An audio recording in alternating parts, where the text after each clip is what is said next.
Bienvenidos a un nuevo episodio del podcast del Observatorio del Sur Global. Mi nombre es Sebastián Tapia y vamos a estar hoy charlando junto a Sergio Pascual, que es miembro del Consejo Ejecutivo del Centro Estratégico Latinoamericano de Geopolítica, CELAG, sobre las elecciones para el gobierno de la Comunidad Autónoma de Madrid.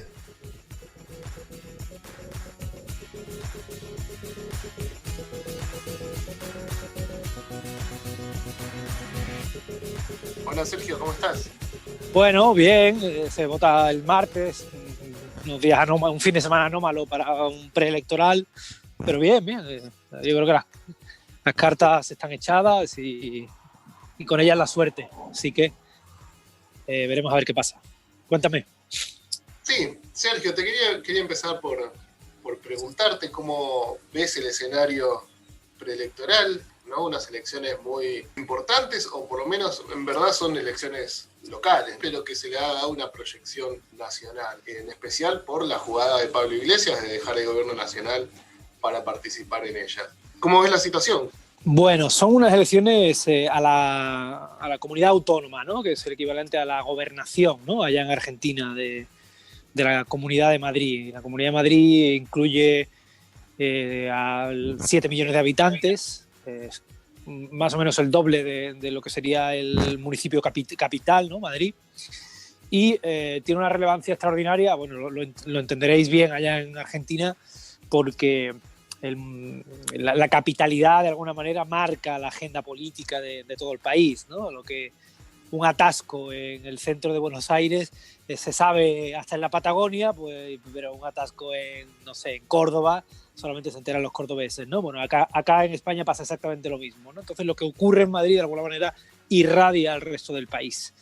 Y además, en particular, ya se habían nacionalizado estas elecciones porque la presidenta de la Comunidad de Madrid actual y que trata de reeditar la presidencia, venía siendo el principal ariete contra el gobierno de coalición de izquierdas del gobierno nacional.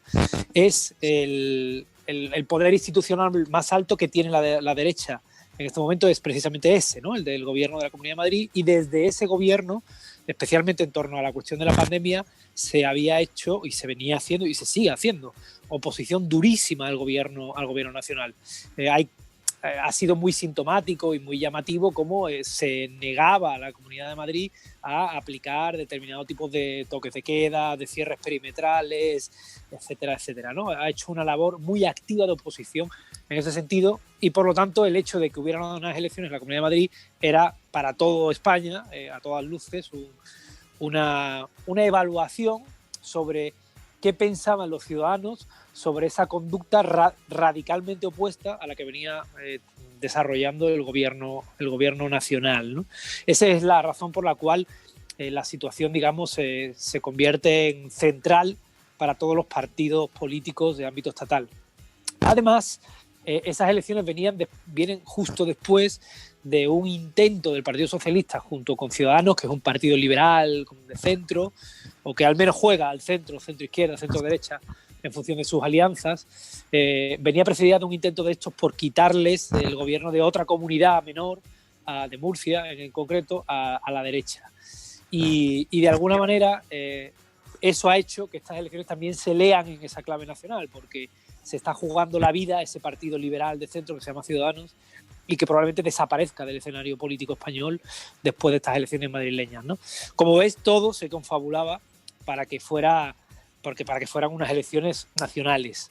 Y si fuera poco, como si ya no llevara agua el río, Pablo Iglesias salta a la palestra y también decide disputar la elección. Y ahí es cuando efectivamente ya, bueno, pues nadie duda de que estas elecciones son lo que son, ¿no? Una especie de preludio de unas futuras elecciones generales que nadie sabe muy bien cuándo serán. Bien, ¿y cómo vienen las encuestas? ¿Cuáles son los favoritos? Las encuestas están 5-1 a favor de la derecha, 5-1 a favor de que Díaz Ayuso, la actual presidenta del Partido Popular, digamos el gran partido de la derecha española, gane las elecciones. Solo una movilización extraordinaria de los barrios y de los municipios de izquierda de la comunidad podría revertir ese resultado. Y tradicionalmente en elecciones que no son nacionales, sino que son locales, autonómicas, etcétera, esos barrios no se movilizan. Con lo cual, en este momento, insisto, salvo que haya una movilización extraordinaria el martes, que además es un mal día para una movilización extraordinaria de los trabajadores, ¿no? Porque no es fiesta, es un día laborable normal y eso dificulta, ¿no? que la gente trabajadora pueda ir a votar, ¿no? Bueno, pues si a eso le añadimos efectivamente que tradicionalmente no se movilizan para votar, la cosa se pone muy cuesta arriba para que la izquierda pueda desbancar a la derecha del gobierno, de un gobierno que ya tiene 25 años de continuidad en manos de esta derecha, ¿no? En eso es similar, digamos, a las elecciones estadounidenses, ¿no? Que suceden en días laborables y con poco acceso a que el trabajador vaya sí, a las urnas. Sí, completamente. Lo que pasa que en el caso español es extraordinario. Nunca había habido unas elecciones entre semanas. Siempre se había respetado enormemente, ¿no?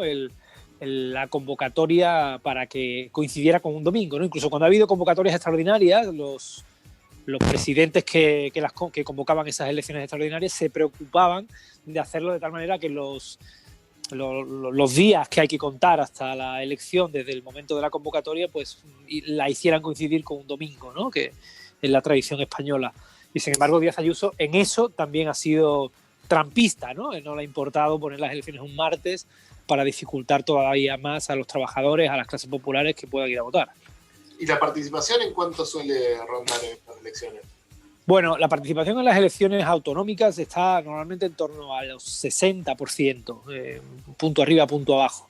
Parece que en estas elecciones va a subir, o sea, ya se prevé que el efecto nacionalización de la elección va a subir el porcentaje hasta el 70% aproximadamente, pero en la Comunidad de Madrid la izquierda solamente gana en eventos de corte estatal en el que llega a votar un 80%. Entonces, de alguna manera, todavía estaría en esas previsiones, estaría a la izquierda lejos de poder cumplir con el sueño de desbancar a la derecha gracias a una movilización masiva de los barrios populares, ¿no? Y la campaña fue bastante sucia, ¿no? Digamos, escuchamos a Ayuso hablar de que el pueblo debía elegir entre libertad y comunismo, extremos muy polarizados. ¿Cómo se vivió allá? Sí, a ver, efectivamente, Ayuso ha hecho una campaña de manual trampista, pero claramente, ¿no? Él apostó por la libertad, ¿no? Como agarrar el significante vacío, ¿no? Libertad, ¿no? El universal positivo libertad como leitmotiv de su campaña.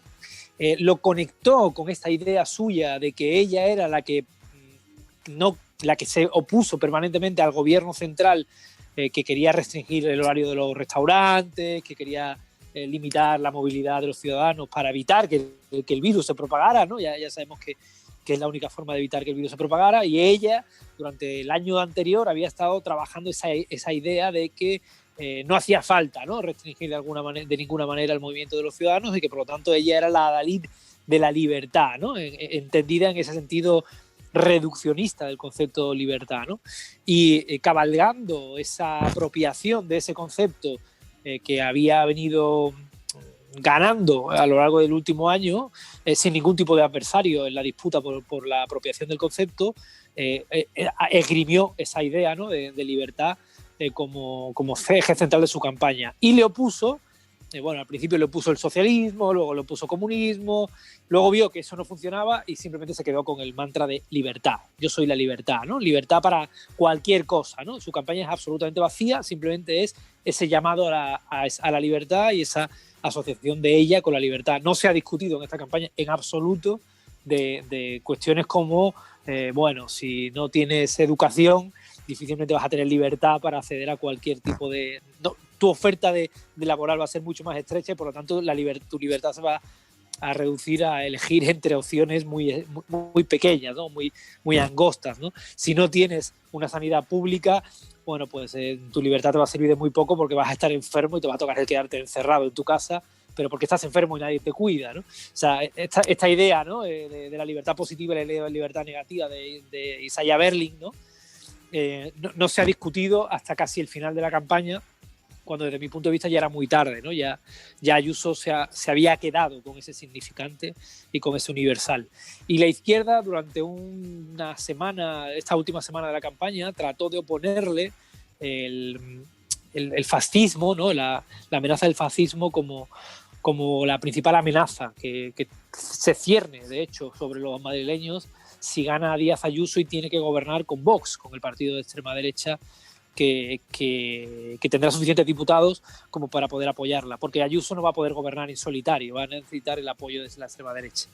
Y ha coincidido con que simpatizantes de Vox y además, sin la condena de Vox, se han enviado cartas con balas al candidato Pablo Iglesias y a ministros del gobierno socialista, ¿no? Entonces, bueno, de alguna manera, en torno a esa dinámica triste, ¿no? en el que nos devuelve a una época en la que España vivía atentados y vivía amenazas terroristas, en torno a ese momento la campaña ha girado a un fascismo o democracia, ¿no? Y la izquierda intentó, ¿no? que ese fuera, digamos, el eje fundamental que repartiera los votos en el próximo 4 de mayo, porque entendía que ahí sí ganaba la izquierda, ¿no? Entre fascismo o democracia. Pero insisto, creo que quizá ha llegado demasiado tarde ese intento de girar la campaña y va a ser difícil, ¿no? Que además que con ese intento, ¿no? de un polarizador en torno a ese nuevo eje se acabe por movilizar a las clases populares que son conscientes del riesgo y del peligro de Vox, pero en España todavía, afortunadamente, no se le ha visto las orejas al lobo, por decirlo de alguna manera, ¿no? Sí, no, un contexto de crecimiento de esta derecha radical, ¿no? Justo esta semana estuvo también en Francia la carta de estos ex generales hablando de un posible golpe de Estado para frenar una guerra civil. En España se ven estas amenazas hacia los candidatos de izquierda. Y también creo que en esto entra en juego la disminución de Ciudadanos, ¿no? Como un espacio de centro-derecha como más light o de un juego más democrático que al desaparecer es ocupado por la derecha más radical, ¿no? Digamos, el crecimiento de Vox sería en base a los votantes de Ciudadanos. En realidad hay tres campos en la derecha española, ¿no? El de la extrema derecha de Vox, el del Partido Popular, ¿no? Que ocupa el centro del ala derecha, y luego estaría Ciudadanos, que estaría, entre comillas, a la izquierda del Partido Popular, ocupando el espacio del centro liberal dentro del marco general, ¿no? Entre la izquierda y la derecha. Quien se está llevando los votos de Ciudadanos es el Partido Popular, con bastante claridad, ¿no? Y de hecho en Madrid el Partido Popular se ha girado tanto a la derecha que está absorbiendo los votos no solo de Ciudadanos, sino también algunos votos de Vox. Está estrechando el campo político de Vox, girándose ellos a la derecha. Con lo cual el efecto que se va a vivir en España probablemente es una disminución del peso específico de Vox, digamos que porque lo ocupa una derecha que se ha derechizado más para comerles el terreno, ¿no? Y mientras tanto, Ciudadanos ya venía licuándose, porque de ser un partido de centro pasó a identificarse claramente con un partido de la derecha. Cuando acudió a una manifestación, digamos, nacionalista española dura, ¿no? Y se hizo una foto junto con los dirigentes de Vox y del Partido Popular, ¿no? En aquel momento, Ciudadanos perdió todo su voto de izquierdas, el voto digamos, liberal de izquierdas, ¿no?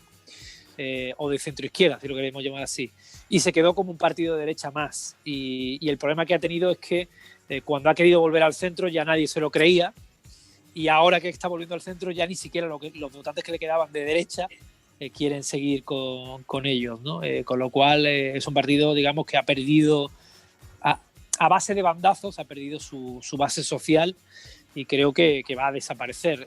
El principal beneficiario de esa desaparición, sin duda, es el Partido Popular. Y eso no quita que el Partido Popular haya seguido perdiendo durante un tiempo, excepto en Madrid, donde el Partido Popular tiene una candidata trampista, haya seguido perdiendo votos por su lado derecho hacia la extrema derecha, que efectivamente en España es un fenómeno que en este momento tiene su peso, ¿no? Y sobre todo tiene su peso no solamente en las instituciones, recordemos que es el tercer partido del Congreso de los Diputados en España, sino que tiene su peso en la calle, ¿no? Hay algo que entenderán perfectamente tus oyentes, ¿no? Y es que es muy evidente, que es el clima, ¿no? El clima social, ¿no? Hace unos años en España cualquier tipo de afirmación filofascista, xenófoba, homófoba en un bar probablemente hubiera sido reprendida por la mayoría de los que estaban en ese bar, y es más, la mayor parte de los homófobos y xenófobos probablemente no se hubieran atrevido ni siquiera a abrir la boca porque sabían que había un clima social en su contra. Hoy día ha cambiado las tornas y ahí se han envalentonado, ¿no? Este tipo de personajes que campan a sus anchas y que de alguna manera tienen actitudes matoniles en estas conversaciones, digamos, del día a día de la calle, ¿no? Y ese clima es un reflejo, ¿no? del peso específico de la extrema derecha en España, que está ganando enteros, como lo está ganando, como efectivamente decías tú, en Francia y en otros lugares, ¿no? De hecho, gobierna en coaliciones de gobierno en países importantes de Europa, en Polonia, en Hungría, y en la Europa central también, ¿no? Ha habido coqueteos en Holanda, etcétera, ¿no? O sea, es un fenómeno que por desgracia se ha llegado para quedarse y que tardaremos tiempo en extirpar de nuestra geografía política los europeos, salvo que emprendamos una vuelta de tuerca socialdemócrata como la que está emprendiendo Biden, ¿no? Sí, recuerdo ahora que hablabas de ese clima que se vive, que en febrero, no hace mucho, se hizo un homenaje a la División Azul, ¿no? La división española que participó junto a los nazis en la Segunda Guerra Mundial, y había unas cuantas personas, digamos, no fue un acto tampoco muy chiquito. Sí, completamente. Bueno, y recordemos el Brexit también tenía una expresión xenófoba importante, ¿no? Recordemos que una diputada laborista, Jamie Cox, fue asesinada en los momentos más duros del Brexit, ¿no? Las palabras tienen consecuencias y este envalentonamiento de las actitudes xenófobas, liberticidas de la extrema derecha claramente tienen consecuencias que pueden llegar al extremo más dramático, como es el asesinato político, ¿no? Y en la izquierda, o sea, ¿cómo se va organizando? Porque vemos una estructura similar a la derecha que contaste recién. Tenemos al PSOE, a Unidas Podemos y a Más Madrid. ¿Cómo trabajan entre ellos, entre estos tres partidos, para enfrentar esta amenaza de la derecha? Bueno, Más Madrid es un fenómeno local, digamos, ¿no? de la Comunidad de Madrid. No tiene mucha presencia en el resto del país, aunque sí tiene aliados en el resto del país que también tienen presencia, ¿no? Como en Valencia o en algunas otras zonas. Y en general, donde está y donde no está también, la izquierda está siendo capaz de sincronizar y coordinar sus mensajes de forma bastante constructiva, ¿no? Y en particular en esta campaña así ha sido, ¿no? Los sectores más a la izquierda están siendo movilizados por el mensaje más duro, ¿no? Más antifascista, más claramente transformador, ¿no? Por momentos revolucionario, ¿no? de Pablo Iglesias, y los votantes de izquierda moderada estarían siendo movilizados en función de su edad por el Partido Socialista o por Más Madrid, ¿no? Los más jóvenes conectados con una lógica más de cambio de época, más liberal en las formas y demás, con Más Madrid, y los más, digamos, talluditos, como decimos en España, ¿no? Los que tienen más edad y que tienen una cultura política e incluso una concepción moral algo más conservadora, estarían votando al Partido Socialista. O sea que hay un reparto virtuoso, diría yo, de los espacios ahí.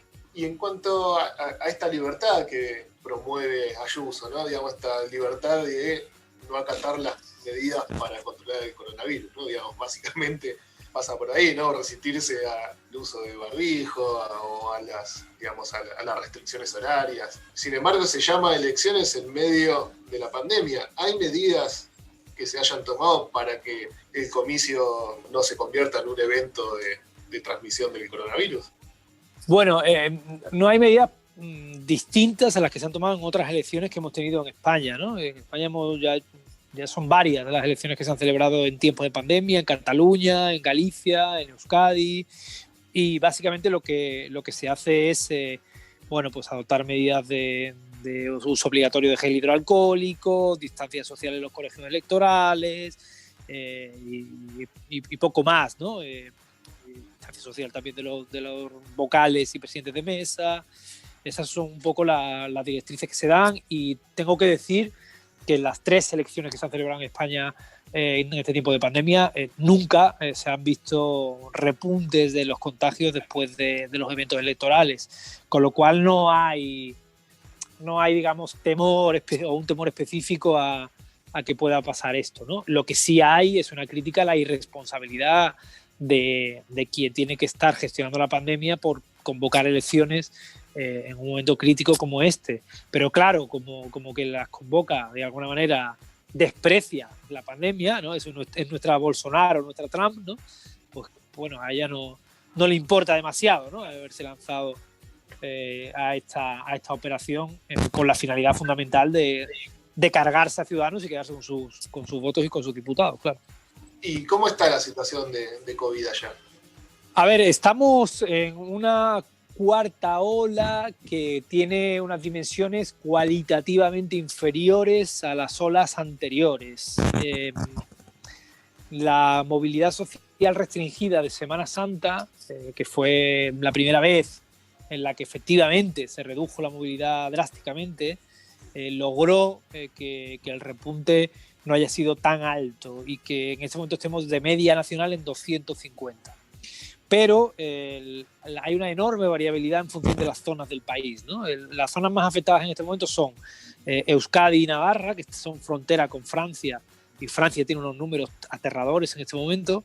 Y por otro lado, Madrid, precisamente, claro, porque por esto de la libertad, ¿no? De Ayuso, ¿no? La libertad de Ayuso significa más contagios. Y de hecho, Madrid es la comunidad autónoma con una presión sobre las UCIs mayor, ¿no? El porcentaje de UCIs ocupadas por el enfermo de coronavirus es el más alto de España y es realmente preocupante, ¿no? En el resto de España la situación sería bastante controlada, estaría bastante controlada. Y hay un dato que este sí que es general, un dato que es positivo, y es que dado que tenemos ya vacunados al 99% de los mayores de 80 años y a un 60% de los mayores de 70,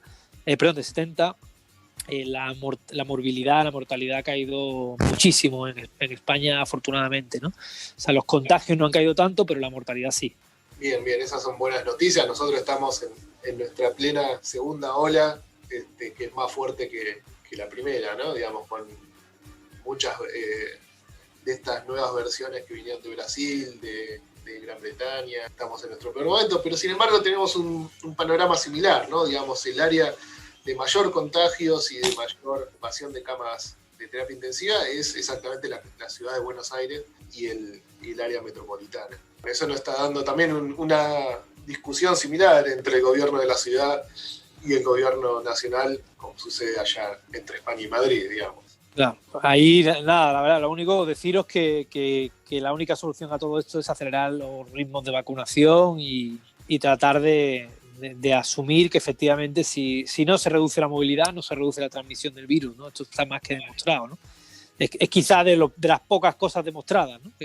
Que el virus se mueve con las personas y que solamente reduciendo la movilidad se reduce la transmisión, ¿no? Así que nada, ¿no? Desearos ánimo y fuerza, ¿no? Nosotros también tuvimos la peor ola, fue la segunda, y luego tuvimos una tercera muy fuerte después de Navidad también, porque nos habíamos movido mucho y habíamos visitado a muchos familiares de Navidad y afortunadamente aprendimos, y en la cuarta ola, bueno, pues nos movimos menos, ¿no? Así que nada, ahí solamente de transmitiros pues, toda la fuerza, ¿no? que se pueda, ¿no? para superar este momento duro.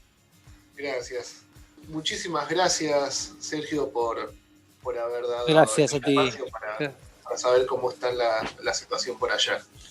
Y éxitos en las elecciones. Esperemos que podamos frenar un poco este avance de la derecha. Ojalá, estamos todos poniendo de nuestro lado para que efectivamente, bueno, pues esta no solo la derecha, sino de la extrema derecha en la que se apoya sea frenada porque, bueno, no comparte la visión de un sistema político democrático y por lo tanto, bueno, hay que frenarla antes de que nos eche a todos, ¿no? Como en ese viejo poema atribuido falsamente a Bertolt Brecht, ¿no? De que antes de que nos demos cuenta de que han echado a todos y vienen a por nosotros, nos deberíamos unir y ser capaces de frenarles en seco porque es un riesgo cierto, ¿no? Y nada más, agradeceros a vosotros en la llamada, ponerme y poner a CELAC en general a vuestra disposición y mucha fuerza y mucho ánimo para superar esta segunda ola. Muchísimas gracias, Sergio. Hasta luego. Un abrazo, Sebastián. Chao.